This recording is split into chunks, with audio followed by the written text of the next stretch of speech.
The first German soldiers who reached the outskirts of Leningrad in September 1941 did not bring plans for a surrender ceremony or an occupation parade. They brought orders for something colder. The city was not to be taken. It was to be erased, sealed off, starved, and left to die behind a tightening ring of artillery and hunger. And if that was the fate reserved for one of Europe's greatest cities, what did Adolf Hitler intend for the rest of the Soviet population if Nazi Germany had won? To understand the answer, you have to strip away the comforting myth that the Eastern Front was just another theater of war, another clash of armies and ideologies. From the moment Hitler decided to invade the Soviet Union, the war in the East was designed as a war of annihilation, Vernichtungskrieg, where the normal rules were not suspended by accident, but rewritten on purpose. In Western Europe, German occupation could still operate through bargaining, collaboration, and administration. In the East, the Nazi state planned something closer to a continental demolition project, a transformation of land, food, labor, and people on a scale so vast that it reads like fantasy until you see how much of it was already being implemented while the Red Army was still fighting. The story begins before the first shot of Operation Barbarossa. It begins in offices, in memoranda stamped secret, in maps sketched with new borders, and in the bureaucratic language of planners who knew exactly what they were doing. Hitler had been fixated for years on the idea that Germany's future required living space, Lebensraum, in the East. In his worldview, the Soviet Union was not merely a geopolitical rival, it was a reservoir of land to be seized, grain to be diverted, and peoples to be reduced, some to slavery, some to deportation, many to death. He believed the Soviet state was held together by what he imagined as a Judeo-Bolshevik conspiracy, and that by smashing it, he could build a German empire stretching across Eastern Europe. But ideology alone doesn't tell you what winning would have looked like. For that, you have to look at what the Nazi leadership planned in detail, how they intended to feed Germany, how they intended to administer conquered territories, and how they intended to treat the human beings who lived there. Russians, Ukrainians, Belarusians, Juranians, Belarusians, Jews, and dozens of other groups across the Soviet Union. In the spring of 1941, as German forces assembled for the invasion, the Third Reich prepared more than tanks and ammunition. It prepared legal cover for mass violence. On 13 May 1941, the German High Command issued the Barbarossa Decree, which effectively freed German soldiers from prosecution for crimes committed against Soviet civilians and encouraged ruthless self-help measures. The message was clear. The coming war would not be policed by ordinary military justice. It would be guided by ideology and expediency. Then came one of the most infamous documents of the entire war, the Commissar Order, signed on 6 June 1941. Political commissars in the Red Army, officials responsible for morale and political oversight, were to be shot on capture. They were not prisoners of war. They were targets. The order wasn't a battlefield improvisation. It was premeditated policy. It trained German soldiers and officers to think of Soviet personnel not as soldiers with rights under international law, but as enemies outside civilization. And hovering behind these orders was the deeper, more catastrophic plan: what was to happen after the armies won. Even in 1941, German planners understood something basic and terrifying about the geography of the Soviet Union. The cities Leningrad, Moscow, Kharkov, Kiev were not self-sufficient. They depended on food flows from the countryside. If Germany seized the agricultural regions and redirected the harvest westward, urban populations could be left to starve. And in the minds of Nazi leadership, that wasn't a tragic side effect, it was part of the design. This is where the so-called Hunger Plan enters the story. Associated above all with Herbert Bach, a senior official in the Reich Ministry of Food and Agriculture, the plan took shape in the months before Barbarossa. The logic was chillingly simple. Germany was under British blockade and needed food. The Wehrmacht would be operating deep inside the Soviet Union and needed supplies. The conquered territories would have to feed the invaders and the Reich. That meant that Soviet cities and surplus populations would be cut off. Back and others understood that this would cause mass starvation on the order of tens of millions. The numbers were not hidden as an accidental byproduct. The starvation was calculated as a solution to both supply needs and ideological goals. There is a reason historians refer to a hunger plan rather than simply wartime requisitioning. It was a planned redistribution of calories that treated Soviet lives as expendable. Nazi economic documents in 1941 spoke of diverting food from the forest zone and the northern cities, regions that would supposedly be allowed to die out. This wasn't a matter of a few months of shortages. It was a blueprint for demographic collapse.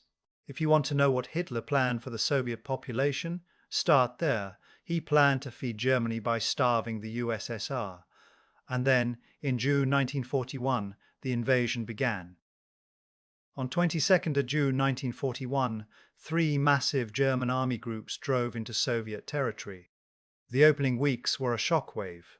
Entire Soviet formations were encircled, roads clogged with refugees, villages burned, bridges collapsed into rivers, and behind the Wehrmacht came specialized units, whose job was not to fight armies, but to murder civilians.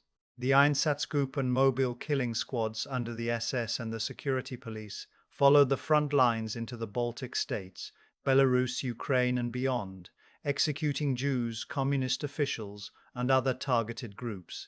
The scale of what happened in 1941 alone is difficult to comprehend.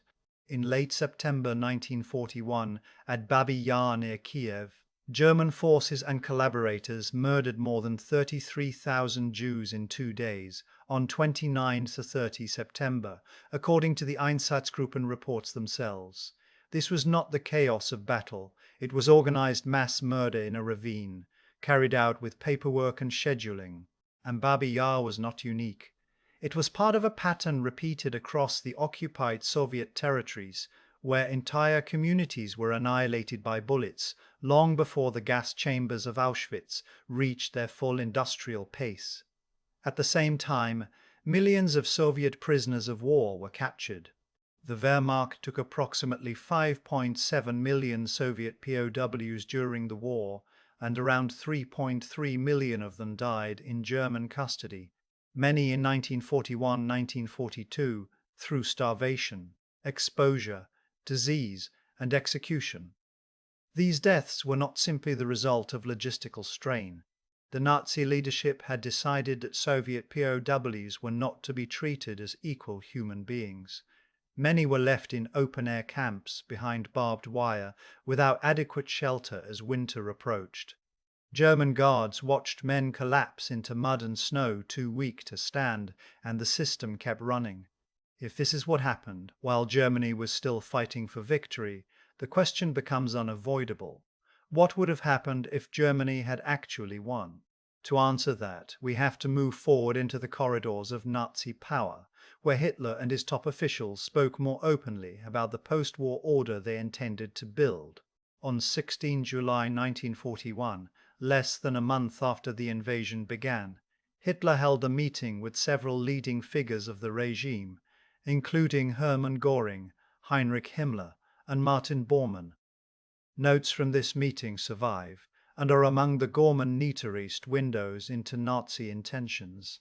Hitler spoke about dividing and administering the conquered Soviet territories, creating new Reichskommissariats colonial administrative regions under German rule. Plans were already forming for Reichskommissariat Ostland, the Baltic states and Belarus, and Reichskommissariat Ukraine, both of which were established in 1941. Russia itself was to be carved up and permanently weakened, its political center destroyed. At that meeting and elsewhere, Hitler spoke about the East not as a region to be integrated, but as a space to be dominated and exploited. Cities were not treasures to preserve. They were obstacles. Populations were not citizens in waiting. They were labor to be extracted or mouths to eliminate. This is where the most infamous long-term blueprint appears. General Plan Ost. General Plan Ost, developed primarily under SS leadership and associated with Himmler's office was not a single neat, final document signed with a flourish. It was a set of evolving plans and drafts in 1941 to 1942, with roots in earlier Nazi racial ideology and colonial thinking. Its aim was the ethnic reordering of Eastern Europe and the Western Soviet Union, the removal of large portions of the Slavic population through deportation, enslavement and mass death, and the settlement of Germans in their place. The numbers in various drafts differ, and that matters because it shows the planning process was dynamic and brutal, not fixed and limited. But the direction is unmistakable. In the broad outlines described by historians from surviving SS planning materials, General Plan Ost envisioned the reduction of the local population by tens of millions. Some were to be killed indirectly through starvation and deprivation. Others were to be deported far to the east, beyond the Urals or into Siberia in conditions that would predictably lead to enormous mortality. A minority, those deemed racially valuable, might be Germanized, forcibly assimilated and stripped of their identity. Even the language used in SS planning documents can feel like a trap for the modern reader, because it is bureaucratic and abstract. It speaks of population transfers, evacuation, special treatment, security. But when you apply those terms to real villages, real families, real windows, you see what they actually mean. People pushed from their homes at gunpoint, children separated from parents, entire regions depopulated, hunger turned into policy, a landscape reorganized not around human survival, but around German settlement and extraction. Himmler himself, as Reichsführer SS and one of the chief architects of Nazi racial policy, imagined an Eastern Empire populated by German colonists, soldier farmers living on seized land, with the remaining Slavic population reduced to a controlled labor pool. This was not simply conquest. It was intended as a permanent colonial structure inside Europe. The plan was tied to institutions created during the war. Alfred Rosenberg, appointed Reich Minister for the occupied Eastern Territories in July 1941, presided over an administration that treated the East as a resource to be drained. Under Erich Koch in Ukraine, one of the most notorious Reichskommissars, the regime's brutality was extreme even by Nazi standards. Koch openly viewed Ukrainians as a workforce to be exploited, and his administration combined forced labor, terror, and starvation requisitions. Some Ukrainian nationalists initially believed that German invasion might bring independence from Stalin's terror. What they encountered instead was a colonization project. The contrast between hope and reality is one of the bitter ironies of 1941. People who hated Soviet rule learned quickly that Nazi victory did not mean freedom. In the Baltics and Belarus under Reichskommissariat Ostland, similar patterns appeared: repression, mass murder of Jews, exploitation of labor, and the shaping of local administrations to serve German objectives. The Nazi leadership did not see these territories as partners. They saw them as a frontier. And then there is the question of the major Soviet cities, the symbolic and logistical anchors of the state. Here, the plans become even more stark. Leningrad is the most infamous example. The siege of Leningrad began in 1941 and lasted until January 1944, nearly 900 days. Roughly 1 million civilians died, most from starvation, cold, and bombardment. What makes Leningrad central to this story is that German plans did not prioritize capturing the city and administering its population. German directives and discussions contemplated sealing it off and letting it starve. The goal was not to occupy and feed a huge urban population, it was to eliminate it. The suffering of Leningrad was not merely a siege tactic. It was consistent with a broader Nazi view that Soviet cities represented surplus mouths and ideological centers that should disappear. Moscow, too, was not guaranteed a future as a living capital under Nazi rule. Hitler's obsession with destroying Soviet statehood meant that the political heart of the USSR was to be decapitated. German fantasies of victory imagined the Soviet Union breaking apart into administratively manageable colonies, with Russia reduced to a powerless remnant. The city that had grown into the center of a multinational empire was to be turned into something else if it survived at all. It is important, though, not to oversimplify Nazi plans as purely extermination. The terrifying reality is that they combined murder and slavery in a single system.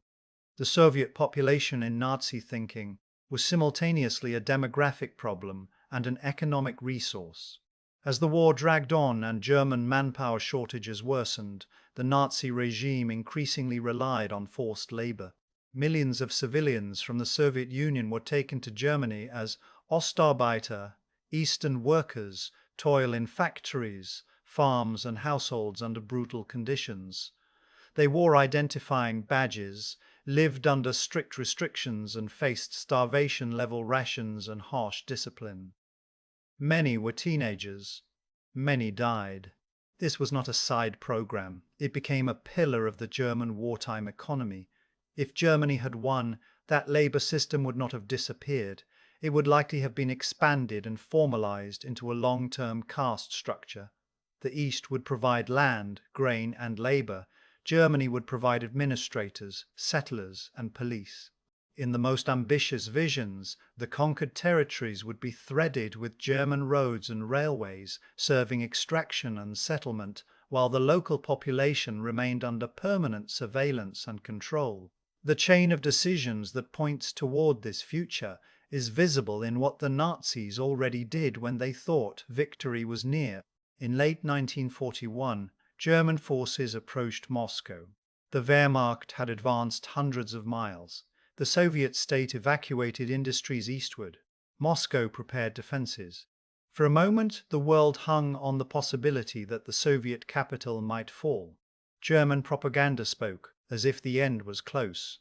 What Stalin didn't know in those weeks, what most Soviet citizens could not fully see through the blizzard of catastrophe, was how final the enemy's plans were.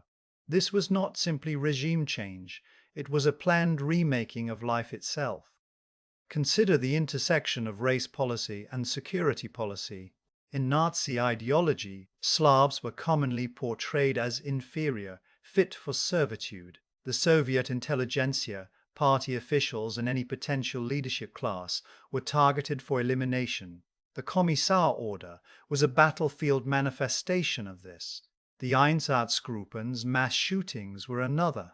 Together they show a regime aiming not only to defeat the Red Army, but to prevent any future Soviet revival by destroying the social structures that could resist. And then consider the Nazis' obsession with partisans. Soviet resistance behind the lines was real and often effective. German occupation was met with sabotage, ambushes, and intelligence networks. The Nazi response was collective punishment. Villages burned, hostages shot, civilians executed in reprisals. Anti-partisan warfare became a pretext for mass killing. Whole regions were treated as enemy terrain, populated by disposable people. If Germany had stabilized its rule, the logic of permanent security operations would have continued an endless cycle of terror to keep a vast subject population under control.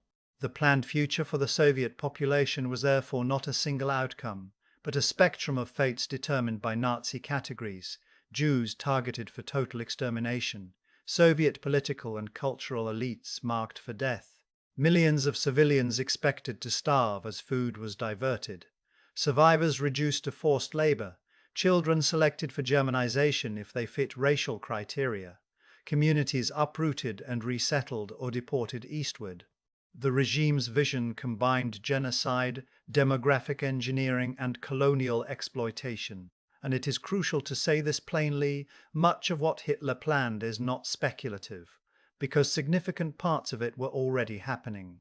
The starvation of POWs, the starvation siege of Leningrad, the mass shootings across Ukraine and Belarus, the destruction of villages under anti-partisan policy, the deportation of laborers. These were not hypothetical. They were the early chapters of a book the Nazi leadership intended to finish. The climax of this story is not a single battle or a single speech.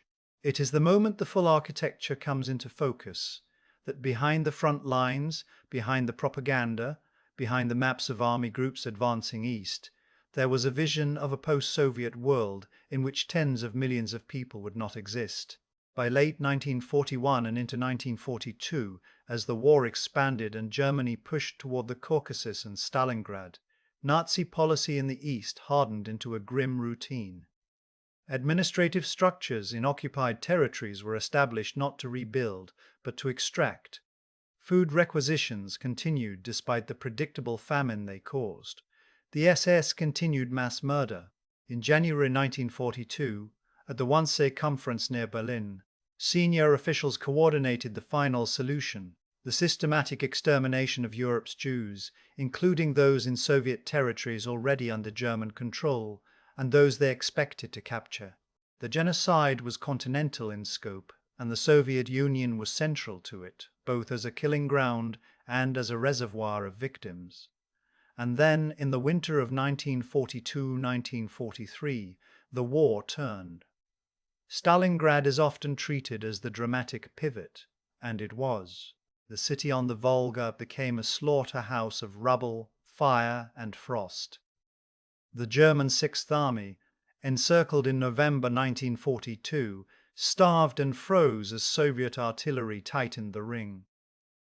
On the 2nd February 1943, the last German resistance in Stalingrad ended. It was more than a military defeat. It was the cracking of the dream that Germany could dictate the future of the Soviet population. But imagine, for a moment, the alternative. Imagine a German victory at Stalingrad, a collapse of Soviet oil supplies, the capture of the Caucasus, a severing of Soviet logistics, a political crisis in Moscow. Imagine the Nazi leadership able to shift from desperate war to consolidation.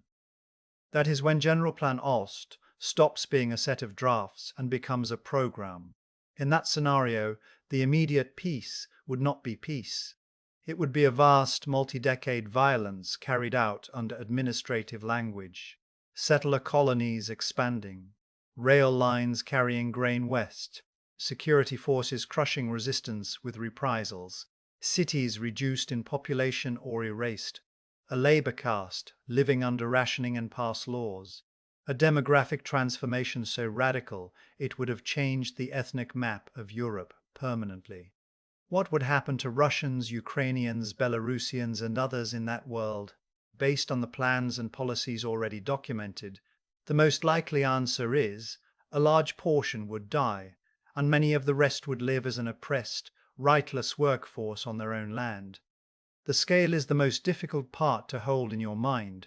During the actual war, the Soviet Union lost around 26 to 27 million people, military and civilian, a national catastrophe without parallel in modern European history. Many of those deaths were caused by German policy: mass shootings, starvation, siege, forced labor, punitive destruction, and the murder of POWs.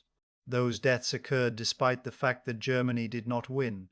The plans for victory pointed toward an even larger demographic disaster because they aimed not merely to defeat the USSR, but to restructure its population permanently.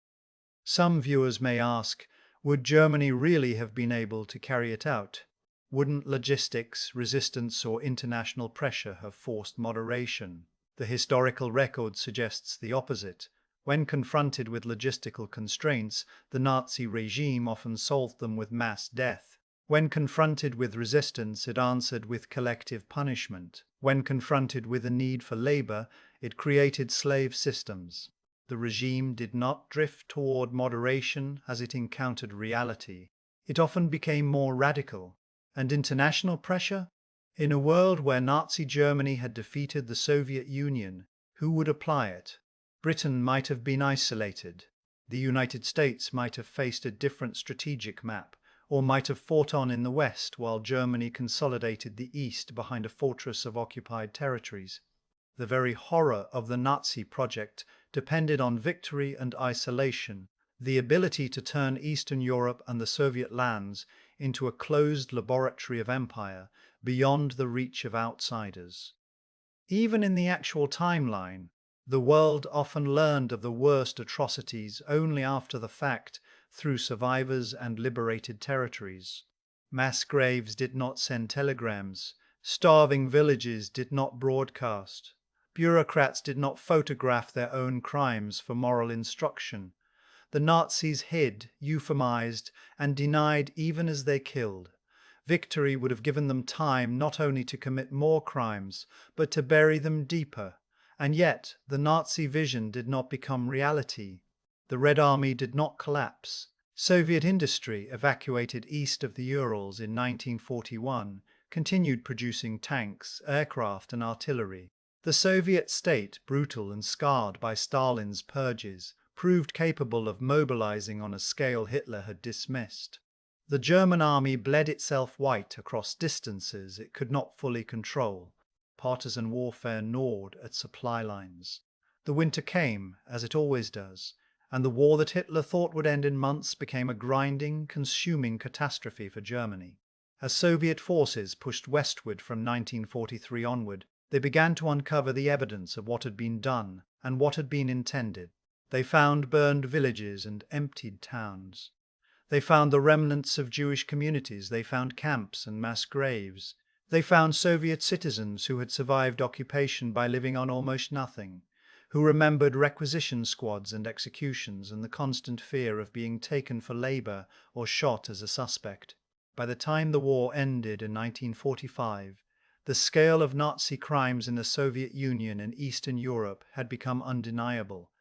At Nuremberg, the prosecutors presented documentation of mass murder, the Kommissar order, the treatment of Soviet POWs, the Einsatzgruppen reports, and the ideology that framed Slavs and Jews as subhuman obstacles to German destiny.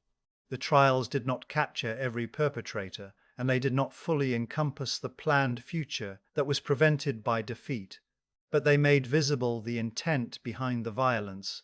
This had not been an accident of war. It had been policy. The aftermath shaped the entire second half of the 20th century. The Soviet Union emerged victorious but devastated. Cities like Stalingrad, renamed Volgograd decades later, became symbols of sacrifice. Leningrad carried the trauma of starvation into its post-war generations. The demographic losses left holes in family trees that never filled. Entire regions had fewer men of military age for years, sometimes decades. The war's memory became a cornerstone of Soviet identity and legitimacy, invoked repeatedly by the state, and it shaped the Cold War. The Soviet leadership, having survived a war of annihilation, built a security buffer in Eastern Europe. The creation of the Eastern Bloc, Poland, East Germany, Czechoslovakia, Hungary, Romania, Bulgaria under Soviet influence was not only ideological expansion, it was, in Soviet eyes, a strategic necessity born from the experience of invasion. That does not excuse the repression that followed, from the crushing of uprisings to secret police surveillance and the tightening of borders. But it explains part of the psychology of a state that had seen what it meant to be targeted for extermination and colonization. There is an irony here, and it is a dark one. Hitler invaded the Soviet Union in part to destroy what he considered a fragile, artificial state. Instead, the war forged a hardened superpower that occupied half of Europe and stood opposite the West for nearly half a century. The Nazi dream of a German East became a Soviet East, enforced through different methods, with different ideologies, but still shaped by the geographic fact that whoever controls Eastern Europe controls the approaches to the Russian heartland. The long-term consequences were written in borders and in memories. Monuments in Soviet cities did not commemorate a war in the abstract. They commemorated survival against a plan that had aimed to make survival impossible. The phrase Great Patriotic War, used in the Soviet Union to describe the conflict from 1941 to 1945, carried not only pride but a warning. This was a fight against extermination. So what did Hitler plan to do with the Soviet population had Nazi Germany won? He planned to break it apart, starve it, deport it, enslave it, and in large part eliminate it, while building a German colonial empire on the land left behind. The evidence is not a single smoking gun, but a mosaic of documents, directives, meetings, administrative structures, and implemented policies that, taken together, reveal intent with horrifying clarity. This was not a war for a border adjustment. It was a war to decide who would be allowed to live on a continent and under what conditions. And the final unsettling question is what this history asks of the present. Because the most frightening part of the Nazi plans for the Soviet population is not only their cruelty, it is how legible they were to the people who made them. They were written down, they were discussed in meetings, they were translated into orders. They were staffed with offices and budgets. They were treated as governance. It is tempting to imagine that the worst human crimes are always spontaneous eruptions, moments of madness that no one could predict. But in the case of Nazi Germany's plans for the Soviet Union, the record shows something else: atrocity as administration, genocide as logistics, starvation as policy, colonization as a filing system. The people targeted were not abstract. There were families in wooden houses along dirt roads, factory workers in freezing cities, children in schoolyards that would become rubble. When you stand at the edge of this story, looking back, you realize the victory of 1945 did more than defeat an army. It prevented the completion of a demographic revolution designed to make entire peoples vanish or live forever as slaves. The Soviet Union paid for that prevention with unimaginable blood, and the scars shaped everything that followed, from the iron rigidity of post-war security policies to the fierce, sometimes weaponized memory of the war itself. And today, when political language once again hardens, when groups are labeled as obstacles, when food, migration, and identity are turned into instruments of power, the history of what Hitler planned for the Soviet population is not just a grim curiosity. It is a warning about how quickly modern states can turn ideology into policy, and policy into catastrophe on paper first, and then, if unchecked, in the lives of millions. It was a warning written in hunger, in ash, in the silence of mass graves, of what happens when conquest is fused with extermination, and victory is defined not by what you build, but by who you erase.